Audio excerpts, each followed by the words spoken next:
할렐루야. 지난주에 제가 한 청년의 주례 부탁을 받았습니다.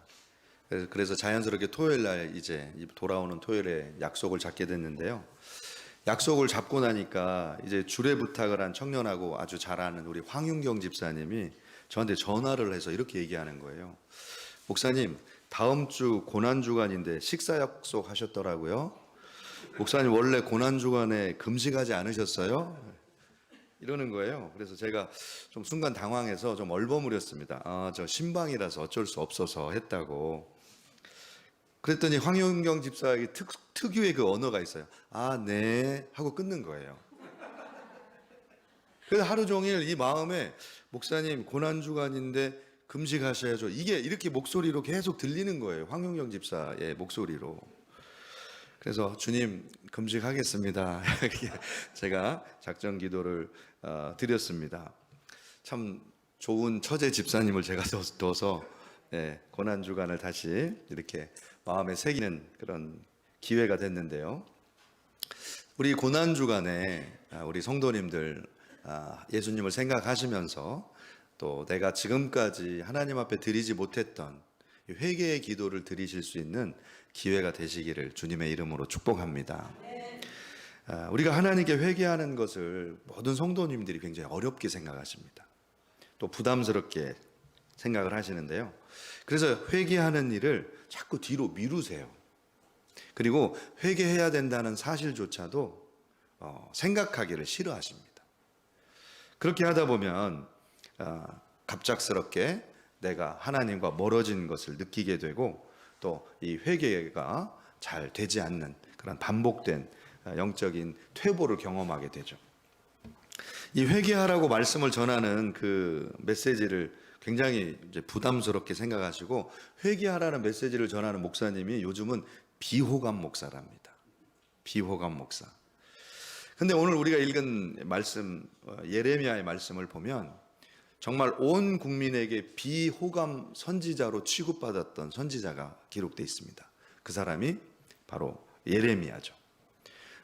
그 사역 내내 온 국민에게 외면을 당했을 뿐만 아니라 배신자라고 또 핍박을 당하고 죽음까지 그렇게 위협당하는 그런 고난받는 선지자로 기록이 되어 있는데요. 회개하라는 이 메시지는 뭐 그때나 지금이나 굉장히 이렇게 꺼려지는 메시지라고 할 수가 있습니다. 그런데 그때 당시에 예레미야 당시에 있었던 그 이스라엘 백성들, 유다 백성들도 마음이 굉장히 완악해 있었는데요. 얼마나 회개하지 않았으면 회개를 전하는 선지자들이 감당하지 못하고 다 예언을 포기했습니다. 하나님이 보낸 선지자인데 너무 백성들이 완악해서 하나님의 메시지를 전하던 선지자들이 다 포기한 거예요. 그런데 예레미야에게는 하나님께서 특별한 은사를 주셨습니다. 어떤 은사를 주셨냐면 그 마음이 놋 성벽같이 굳은 은혜를 주셨어요. 그래서 이스라엘 백성들이 아무리 하나님의 말씀을 거부하고 핍박을 해도 마음이 전혀 무너지지 않는, 굽히지 않는 아주 철옹성 같은 마음을 허락해 주셨어요. 여러분 이게 이 성경으로 기록되어 있으니까 좀 듣기 좋은 말씀인데 완전 옹고집에다가 타협 불가능에다가 완전 직진, 돌 직구를 날리는 선지자, 이게 예레미야였습니다. 그러니까 여러분 얼마나 비호감해요. 그냥 들으면 여러분들 앞에 여러분 아마 예레미야가 딱 서 있으면 딱 느끼는 느낌이 이럴 거예요. 돌 직구, 꼰대, 비호감. 그런데 이 예레미야의 메시지 속에만 구원의 길이 있었습니다. 이스라엘 백성들이 살 길이 이 비호감 선지자의 메시지 속에만 비밀이 있었어요. 그래서 사랑하는 성도님 여러분 너무 호감 가는 목사 좋아하지 마세요. 너무 호감 간다, 이런 목사 그게 좋은 게 아닙니다. 정말 하나님의 메시지를 돌직구 같이 날릴 수 있는 목사님이 여러분의 영혼에는 더 유익할 수 있다는 거예요. 할렐루야. 예레미야 선지자가 활동했던 시기는 남유다 멸망기였습니다. 남유다 멸망기니까 20명 중에 남유다 왕의 20명 왕 중에 16대에서부터 20대까지 예레미야가 활동한 거예요. 근데 이 16대부터 20대까지 걸친 이 시간이 사실 그렇게 길지 않았어요. 요시야 왕이 33년 통치한 것을 포함해서 53년 6개월이 걸렸습니다. 요시야 때부터 멸망할 때까지 53년밖에 안 걸렸어요. 그리고 요시야가 금방 죽고 나서 4명의 왕이 계속 바뀌게 되면서 22년 6개월 만에 나라가 망합니다. 그러니까 남유다 이 멸망기에 활동했던 예레미야는 어조가 이사야 선지자보다 훨씬 강력하고 또 긴박하고 더욱 직설적으로 예언을 선포했던 거예요.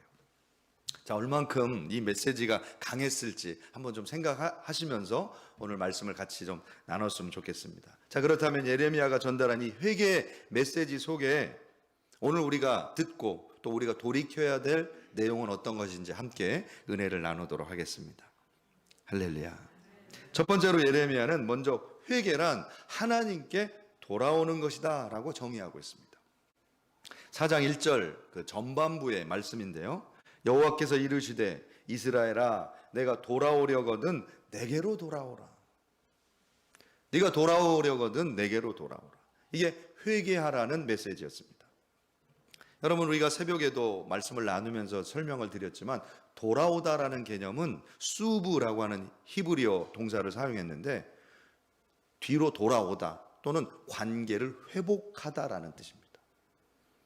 그러니까 회개하라라는 것은 하나님과의 관계를 회복시켜라라는 명령이라는 거예요. 그런데 하나님께서 이상한 명령을 내리십니다. 돌아오려거든 내게로 돌아오라 이렇게 말씀하셨어요. 너희가 돌아오려거든 내게로 돌아오라. 아니, 하나님이 왜 이렇게 말씀하셨을까요? 이상한 표현을 하셨을까요?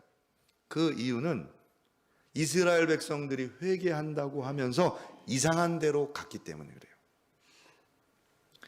오늘 이스라엘 백성들이 헛된 방향으로 회개하고 있는 모습을 3장에 보면 이렇게 기록하고 있어요. 3장 22절에서 23절입니다. 우리 다 같이 한 목소리 한번 읽어보겠습니다. 보소서 우리가 주께 왔사오니 주는 우리 하나님 여호와심이니이다. 작은 산들과 큰 산 위에서 떠드는 것은 참으로 헛된 일이라. 이스라엘의 구원은 진실로 우리 하나님 여호와께 있나이다. 아멘. 자, 늘 성경은 어렵죠, 표현이.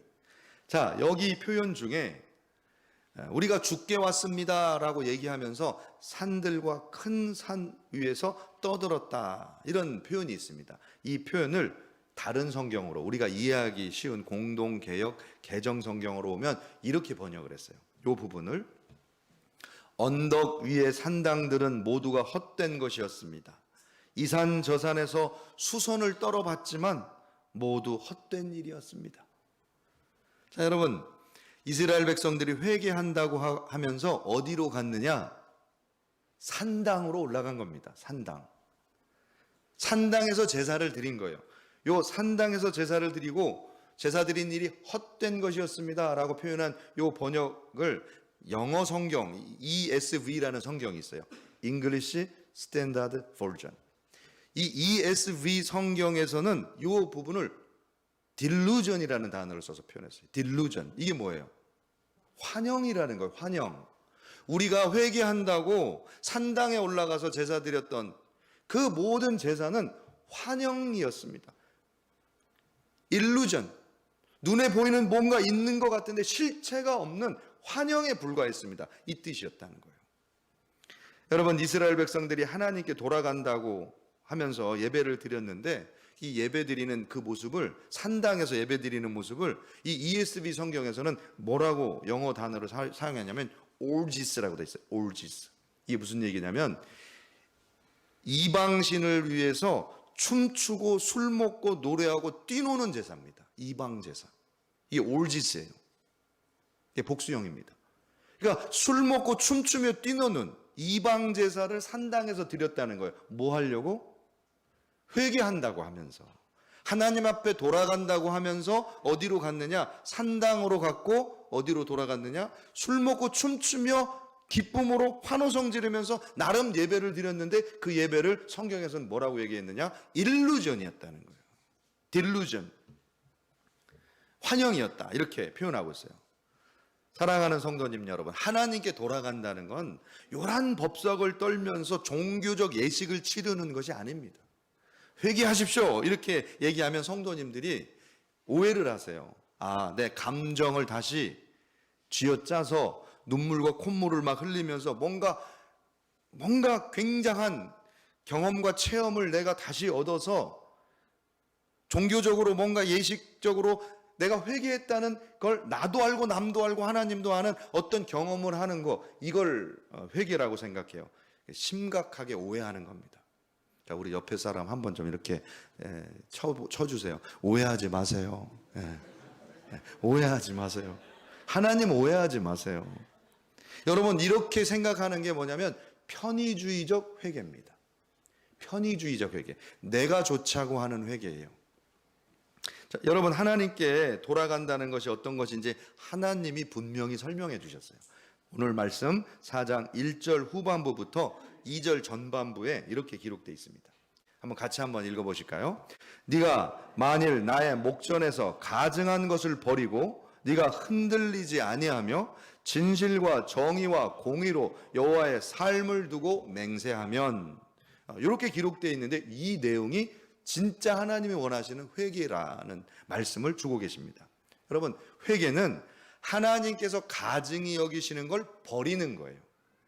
버리는 것. 버리는 것뿐만 아니라 버린 것을 아까워하지 않는 겁니다. 버린 것 때문에 방황하지 않는 거예요. 흔들리지 않는 거예요. 그리고 버린 그 자리를 하나님으로 채워놓은 상태입니다. 버린 것을 가지고 아쉬워하는 게 아니라 버린 빈자리를 하나님으로 채운 상태. 그래서 흔들리지 않는 상태. 이게 하나님이 원하시는 회개라는 거예요. 여러분, 거짓 회개의 특징이 환영이라고 그랬는데 실체가 없습니다. 그런데 하나님이 원하시는 회개는 실체가 있어요.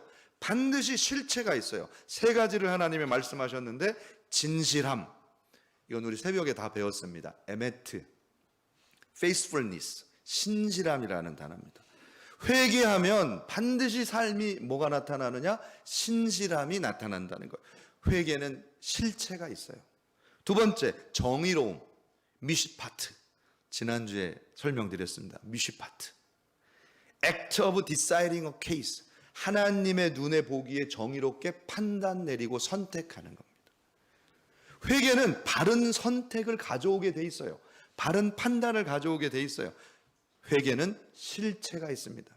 세 번째, 공의로움, ጼ다카흐. 지난주에 살펴봤습니다. ጼ다카흐. righteous acts입니다. 의로운 행동들입니다. 회개는 실체가 있어요. 에메트, 신실함의 열매가 맺히고, 미시파트, 정의로운 선택과 판단이 일어나고, 공의로움, ጼ다카흐, 의로운 행동이 열매로 맺히게 되어 있습니다. 사랑하는 성도님 여러분, 회개의 삶을 실체 있는 삶으로 하나님 앞에 올려드리시는 신실한 성도님 다 되시기를 주님의 이름으로 축복합니다. 할렐루야. 제가 회개하라고 하니까 어떤 청년이요, 저한테 와가지고 이런 얘기를 하는 거예요. 제가 이제 담배를 끊어라, 그렇게 이제 촉구를 했어요. 그랬더니 담배 끊었습니다. 그래서 전자담배를 샀습니다.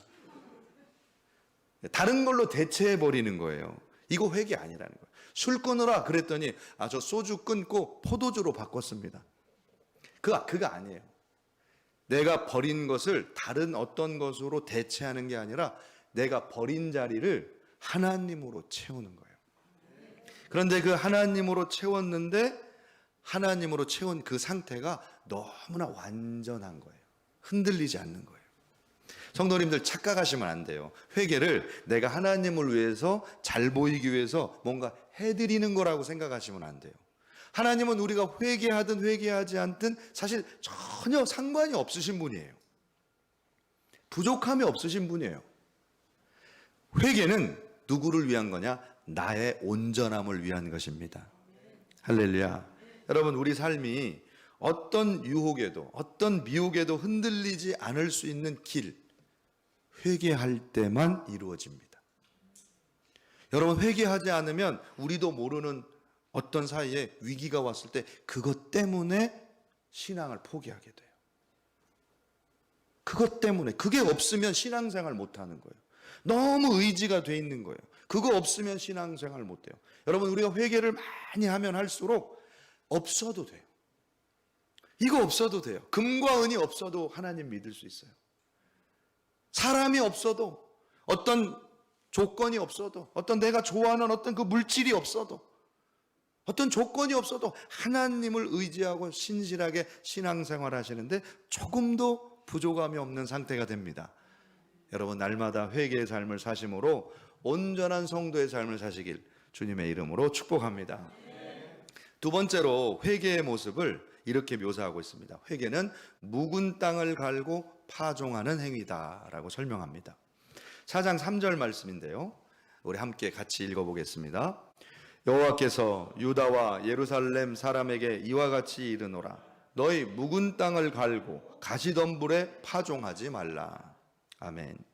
자, 오늘 본문에 보면 회개하라라는 메시지를 묵은 땅을 갈아라 라고 이렇게 설명하고 있는데, 여기서 묵은 땅을 갈다라는 표현은 히브리 원어로 보면 묵은 땅이라는 단어하고 갈다라는 단어가 이 자음과 모음이 형태가 똑같습니다. 니르라는 똑같은 단어, 명사형과 동사형이 똑같아요.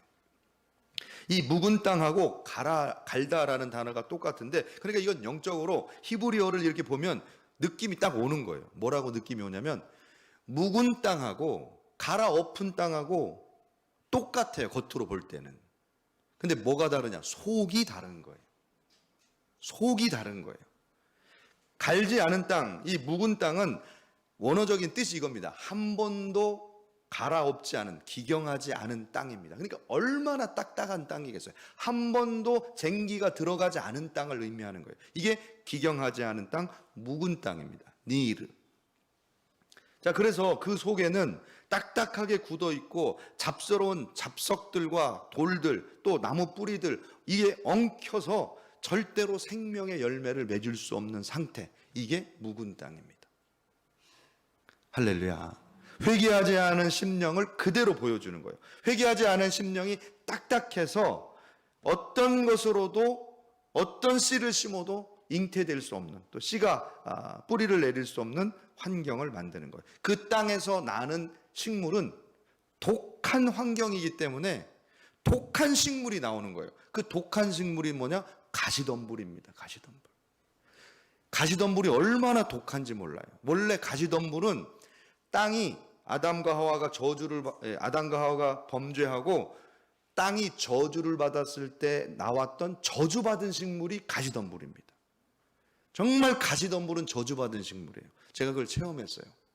제가 지난주에 나무를 좀 자르다가 가시에 딱 찔렸어요. 가시덤불 그 가시에 딱 찔렸어요. 따끔하더라고요.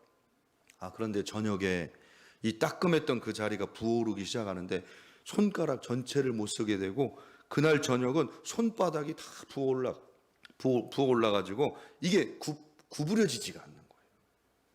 제가 그래서 막 속으로 욕을 했어요. 이 가시덤불, 이게 창세기에 나오던 그 저주받은 식물이 이 나를 찔렀구나.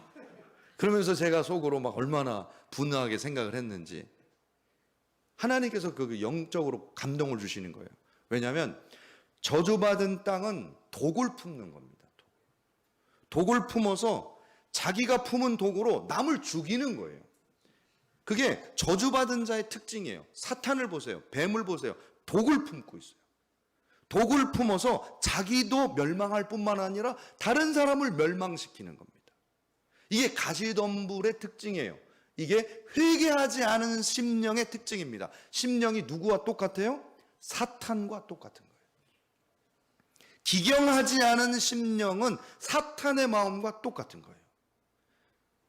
그래서 하나님께서 우리의 심령을 기경하라 이렇게 말씀하시는 겁니다.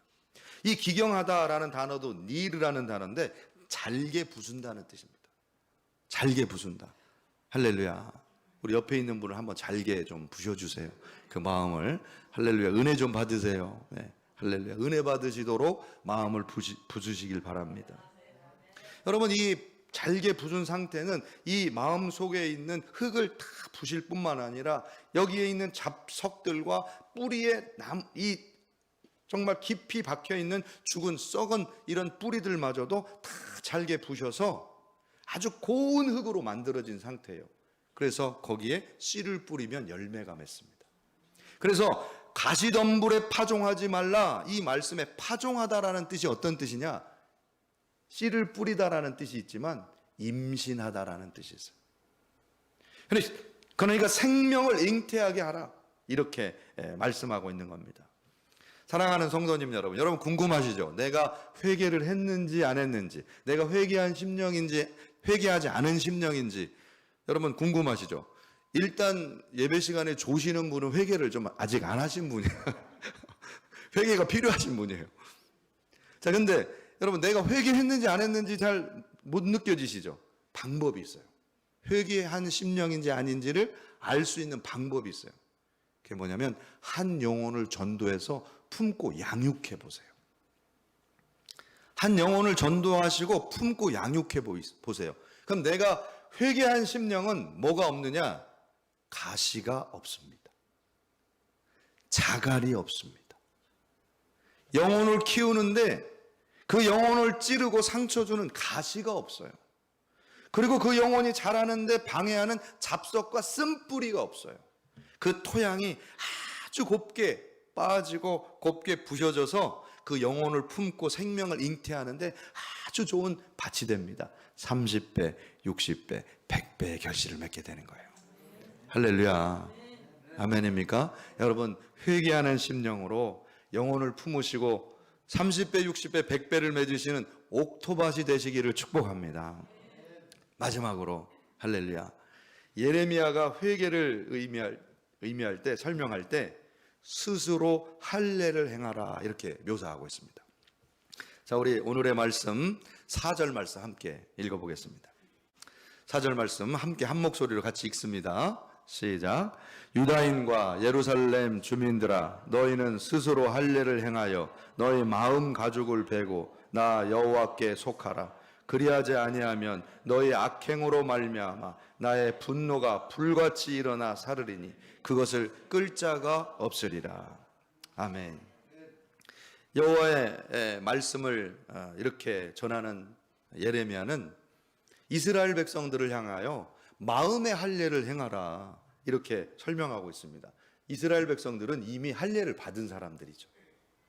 여러분, 할례를 이미 받은 사람들한테 할례를 받으라고, 제대로 할례를 받으라고, 마음의 할례를 받으라고 선언을 하니 여러분 얼마나 미움을 받았겠어요. 그런데 이 마음의 가죽을 베라, 이렇게 묘사를 하고 있는데 여러분 한번 여러분의 마음을 한번 보세요.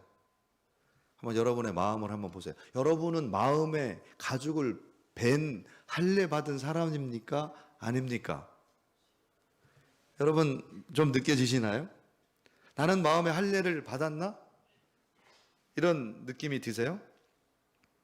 여러분, 원래 그 이스라엘 백성들은 어렸을 때 난 지 8일 만에 이제 양피를 베서 남자아이들 같은 경우에 할례를 행했습니다. 그런데 이 고대 사회이기 때문에 남자아이가 난 지 8일 만에 할례를 받으면 이 아이가 성장하면서 유아기를 지나고 청소년기 때까지, 때로는 청년기 때까지 본의 아니게 또는 사회적인 그런 분위기와 그런 어떤 행사나 이런 것들을 통해서 본의 아니게 자기의 할례가 드러나게 돼 있어요. 사회적으로.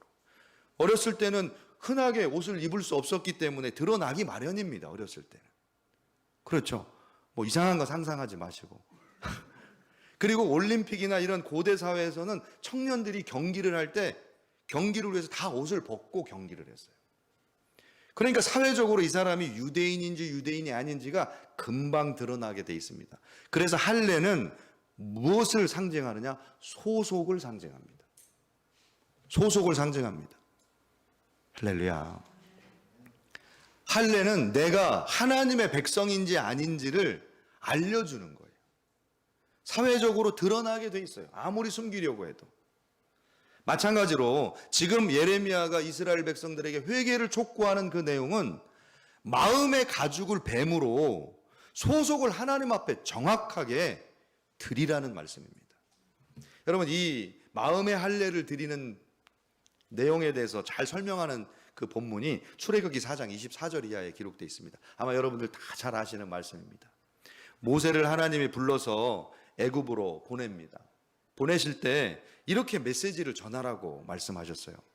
애굽에 가서 바로 왕에게 이스라엘 백성들은 내 장자이니 그들을 자유케 하라. 그렇게 하지 않으면 너의 장자를 내가 죽이리라. 이렇게 말씀을 전하라는 겁니다. 그런데 모세가 그 말씀을 듣고 우리나라 말로 좀 리얼하게 표현한다면 털레털레 애굽을 향해서 걸어가고 있었어요. 가족을 데리고.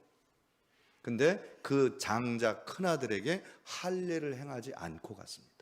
그래서 그 자리에서 모세를 하나님이 죽이시려고 그랬어요. 그때 십보라의 부인이 아들의 양피를 베고 할례를 행함으로 남편을 뭐라고 불렀느냐? 피남편이다, 이렇게 불렀습니다. 그래서 하나님이 모세를 살려주시죠. 사랑하는 성도님 여러분, 할례는 마음의 할례를 행한다는 것은 어떤 뜻이냐? 하나님에게 소속을 분명히 드리고 하나님의 말씀에 순종하겠다고 하는 순종의 표시입니다. 여러분, 여러분의 마음을 한번 보세요. 내 마음이 할례가 돼 있나 안 돼 있나, 내 마음에 가죽이 베어져 있나 안 베어져 있나를 알 수 있는 중요한 그런 방법이 있습니다. 여러분의 마음의 방향이 어디로 가 있는지를 보시면 됩니다. 여러분, 지난 한 주간 굉장히 바쁘셨죠? 꽃구경도 다녀오시랴, 좋은 사람도 만나시고, 또 가정의 분주한 일도 보시고, 직장도 다니시고, 한 주간 얼마나 바쁘셨습니까? 열심히 돈도 버시고 많이 바쁘셨죠? 근데 여러분, 여러분의 마음을 한번 뒤돌아보세요. 한 주간 내 마음이 어디를 향하고 있었나? 진짜 하나님을 향하고 있었나? 아니면 다른 데를 향하고 있었나? 여러분, 그걸 보면 여러분의 마음의 할례를, 여러분 그 상태를 알 수가 있습니다.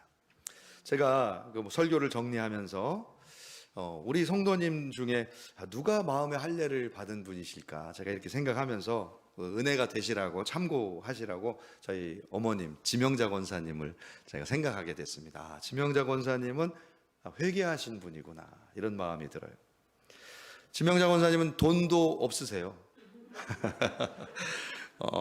물론 저보다는 부자입니다. 국가에서 돈을 주시기 때문에.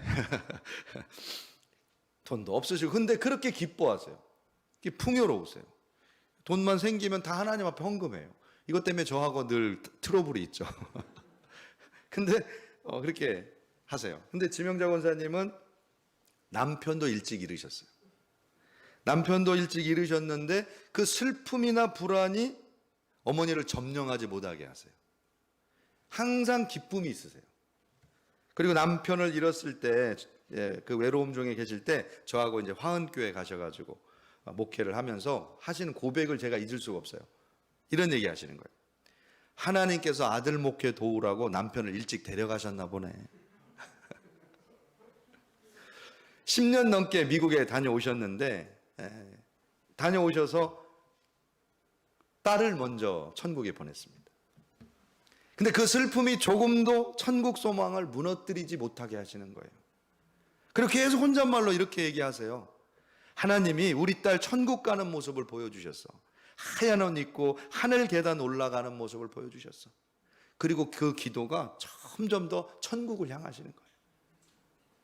지난주 철야 기도에 이렇게 오시면서 이런 얘기 하시는 거예요. 나는 예배 드리는 게 너무 좋아. 그냥 좋아. 그냥 기뻐. 여러분, 이 심령이 할례 받은 심령인 줄로 믿습니다. 기도하겠습니다. 전능하신 아버지 하나님, 오늘도 고난주간을 맞이하는 종료주일을 맞이해서 오늘 다시 한번 예수님의 십자가의 은혜를 기억합니다. 주여, 저희 마음에 할례를 행하여 주시옵소서. 오직 하나님을 향하는, 주님께만 속하는 거룩한 성도로 살게 하여 주시옵소서. 예수님의 이름으로 간절히 기도드렸사옵나이다. 아멘.